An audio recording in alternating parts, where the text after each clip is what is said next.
Hello everyone and welcome back. Now, 2 lectures ago we were introduced to the Helmholtz equation, and in particular we were introduced to a theorem that generalizes Sturm-Liouville theory to higher dimensional problems.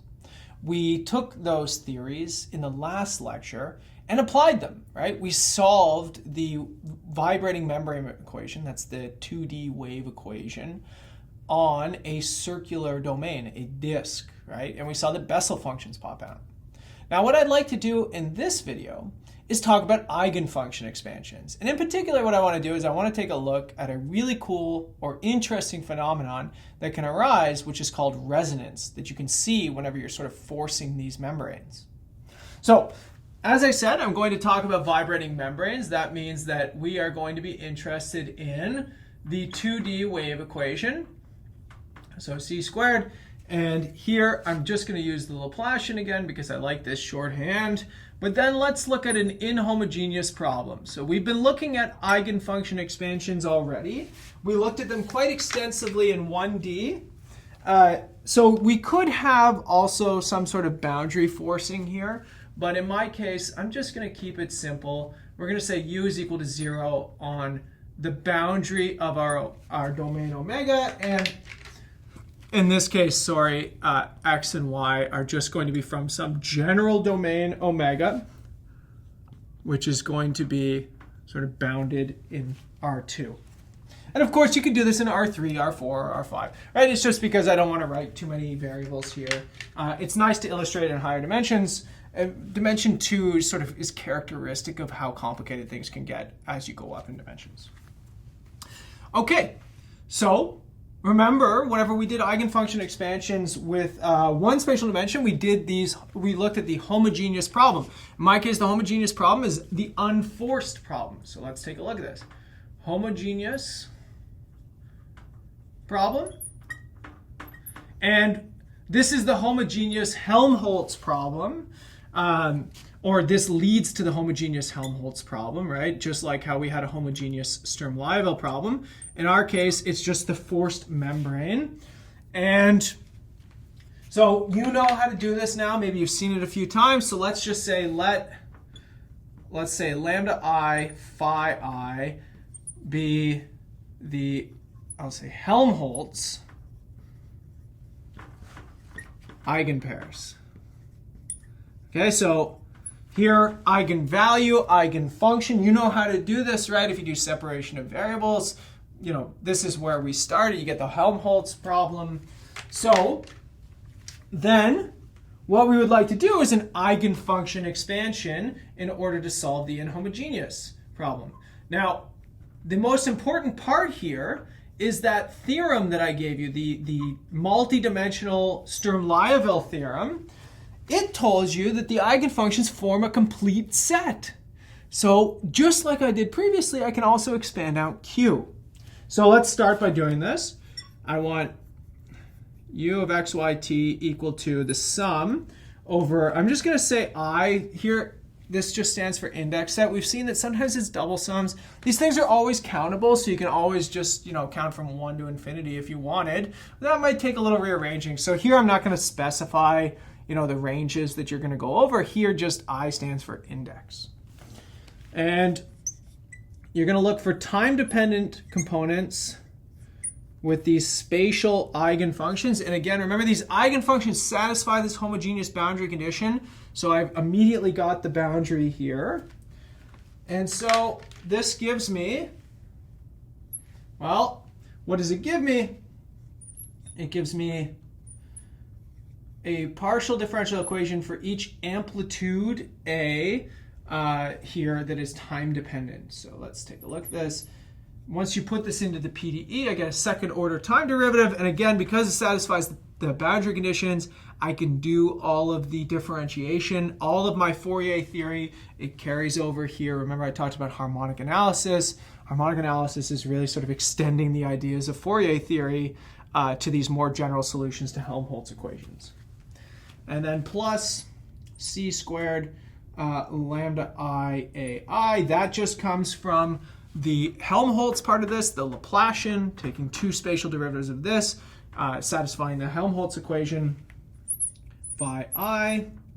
And then this is equal to Q, but I'm going to expand Q. Again, the eigenfunctions form a complete set, so that means that I can write Q as an expansion here as well, and it's going to have time-dependent amplitudes as well because Q is a function of time, and so I get phi I x y, right? So basically, you know, what I really want you to see is that essentially this is the same as what we did before. The only difference is I have an x and a y here.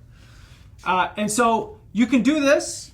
You get these decoupled equations here, right? Because for each phi I, you can just sort of set these things equal to each other, sort of like setting power series equal to each other.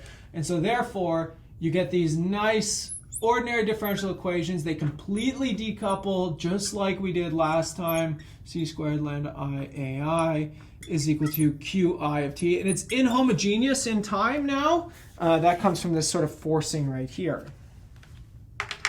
Okay, so the first thing that should be noted is that whenever you have these lambda i's here, the first thing you'd like to ask yourself is, you know, are they positive, negative, zero, right? These are things that we sort of focused a lot on in one dimension. Well, you can use the Rayleigh quotient again. Remember, I gave you the Rayleigh quotient. Plus, the boundary conditions imply that lambda I is positive for all I. Okay, so that's something, you know, we've done this a lot now. You can check this, but basically because you vanish on zero, you're just left with integrals of things that are positive, and you can very easily reason that all of these eigenvalues have to be completely positive. But the important piece of that is that the general solution to this equation for each AI, so therefore, each AI looks like this. It's a homogeneous part, which comes from the Qi equal to 0. So you might have to remember your sort of variation of parameters formulas. But it's C1 cos square root of lambda. That's why I needed to know that this thing was positive, so I can take a square root of it. Sorry, there's a CT in here. And then plus C2 sine square root of lambda I CT. And then the inhomogeneous part, which I'm just going to write as an integral. And this is Qi integrating the variable. The dummy variable here will be s, and then sine of root lambda I c t minus s divided by c root lambda I ds. Okay, so you know, really not all that interesting so far. This is just solving an ordinary differential equation. This is just a variation of constants formula. You might have to remind yourself a little bit of some ODE theory, but nonetheless, we can solve it. It's not that interesting. Here's what I want to do, though. I want to consider a specific Q, okay? So here's my specific Q. I'm going to imagine that it takes the form, okay, of some spatial function that is vibrated in time at some frequency, okay? So essentially, it's some sort of like spatial plan form or something like that, you know, some sort of depression that is going to be vibrated with a constant frequency. So again, I always like to think of this as like a trampoline, right? My membrane is always a trampoline in my head. This could be, you know, forcing the trampoline in such a way that it sort of oscillates in space, right? So that you just have this constant forcing that's applied to this thing. Okay, so what would happen, right? If I retrace my steps, if I go back to this expansion, this would tell me that my Qi of t, right, each one of these little expansion terms, is just going to be some, I'm going to call it gamma I, which is the expansion of Q bar in terms of my eigenfunction basis, times cosine of omega t, right? Because the time part isn't being affected by any of the other aspects here. Okay, so what sort of makes this interesting? Well, okay, here's what I get. AI double prime, so this equation right here, I'll just use prime notation to make my life easy, plus c squared lambda I AI is equal to gamma I cos of omega t. Okay, so this is, sometimes this is like the spring. This is a very simple mechanical system that is being forced. Again, I have done a video about these kind of systems, and in particular about resonance phenomena that can come in.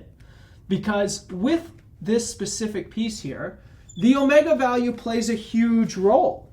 Because if you set AI equal to some amplitude, let's say bi times cos of omega t, well, again, this is the particular solution. So when you're doing variation of parameters or variation of constants here, you have to pick a specific solution, and then you just sort of solve for the amplitude that comes out of this thing, right?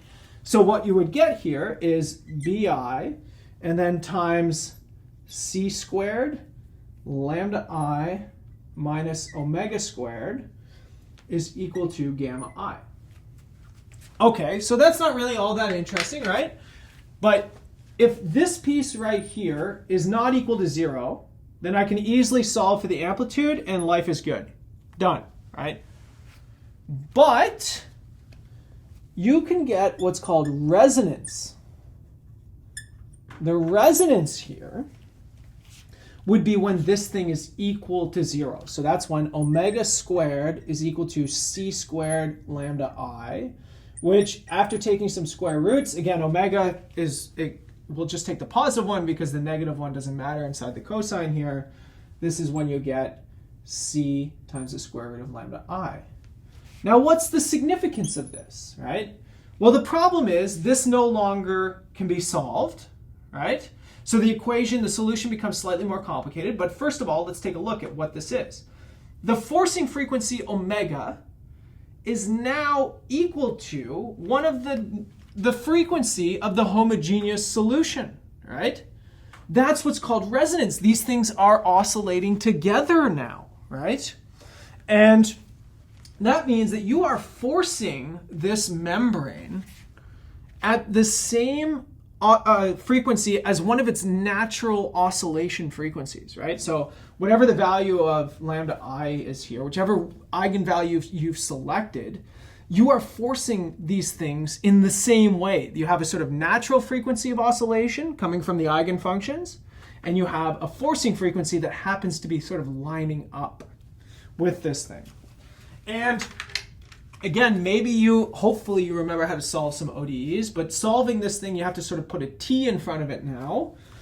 And this tells you that AI of t now, so if you do this, the proper solution, in the case of resonance, you get gamma I over 2 omega, and then times t sine of omega t. Now, what's the significance of this? Now, it's not just a periodic solution, right? So previously you had just something that would oscillate with its own frequency coming in on top of the homogeneous solutions. Here now, you've got something that not only oscillates, but gets bigger. It grows, it gets unbounded in time. So what is it that happened here? You are forcing this thing at a frequency that is sort of natural to the membrane based on the shape of this domain, right? So the shape of the domain influences the eigenfunctions. The eigenfunctions influence the natural frequency of oscillation in time. And so if you happen to hit one of those natural oscillations, you are going to vibrate this thing in a resonant way. And what that means is those vibrations, they're going to grow, right? They're going to grow in time. And so what you'll get is this thing will fly, off the handle, right? You're going to break your system, essentially. You can see this in action if you've ever been on a trampoline and you bounce with a friend, right? So if your friend is already on the trampoline bouncing up and down, right? That's your time periodic forcing. And then you get on there and you try to jump with them, right? So if you two sort of jump out of sync here, that would be maybe some sort of omega that is not resonant, right? So you guys are kind of throwing each other off and you get these really irregular oscillations, right? And you can't really get a good bounce. But if your friend starts jumping at a frequency that is sort of in line, resonant with what you have, you get that double bounce, right? And you go flying. And if you keep that up, I mean, so, really bad things can happen because, of course, you can really hurt yourself. But that's sort of resonance in action, sort of synchronization. And that's exactly what you're seeing here. Now, the other thing that you can see here is that as you increase the value of omega, you're going to go through a whole bunch of resonant pieces, right? You're going to go in and out of resonance as you go. Now, resonance plays a very, very key role in a lot of phenomena. So you have, entire engineering, profs in engineering who make their entire career out of solving or focusing on resonant phenomena. And one particular application of this where we've seen it, or where we attribute resonance to being the sort of problem at the heart of the issue, was the Tacoma Bridge collapse, right? So this was a case of a sort of bridge that had ended up swinging, and in that case there was we believe that there was a resonant phenomenon that sort of amplified the swinging and eventually destroyed the bridge. Another case of this, of resonance being a sort of very bad thing, is in jet airplane crashes, where you sort of have, you catch a resonance on the flutter of the wings, and in that case, the resonance causes an amplification of the fluttering and eventually leads to a crash. So here we can actually derive it mathematically, right? But this is a very sort of natural phenomenon that we see that we would, kind of like to avoid, and it comes from the fact that resonance typically causes things to grow and to amplify and to really get out of hand very quickly. Okay, when we come back in the next few video lectures, we're going to start looking at infinite domain problems where things can get much more complicated. Because if you remember here, we're always talking about finite domains: a finite length rod, a finite length string, a finite or sort of bounded membrane, right? So when you have unbounded domains, things become much more complicated, as we're going to see. So I'll see you all in the next video lecture, everybody.